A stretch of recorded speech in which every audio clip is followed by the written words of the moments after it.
lot of the times we look at the Royal and Flying Doctor Service and we look at the staff and the people who are conducting those services. We look at you guys as angels because you're taking our people up into the skies, into the heavens. And for us, that's special stuff.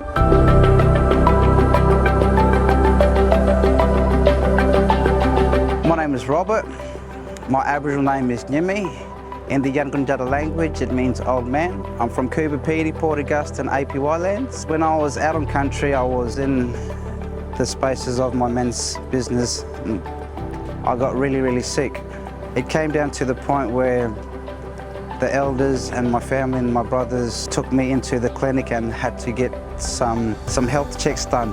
The issue of my sickness was my appendix. I didn't know too much about what the appendix was all about. All I could tell you is that it wasn't a good feeling. I was driven out to the airport where I met a lovely lady by the name of Angelique. We got a call out to Coober Pedy to pick up an Indigenous man with abdominal pain. When I opened the ambulance door, the man that I was picking up was painted in traditional colours, just came straight out of a ceremony.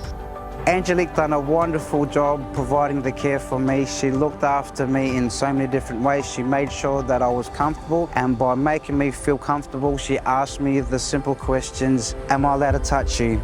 Am I allowed to do this? Am I allowed to do that? The nurses, the doctors, everyone was very supportive. They were really respectful. I asked him if it was okay for me to touch him, to put on monitoring and take his blood pressure. And so I asked him to tell me if it was inappropriate or whether he was happy to answer my questions, which he was. He was just grateful for the service, happy how we communicated. He left a lasting impression.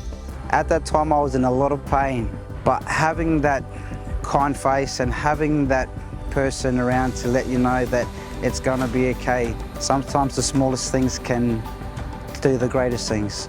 It's really good to see that we can come into a mainstream service and get that support and get that help. To me, RFDS is life. It's life-changing. It's being a father,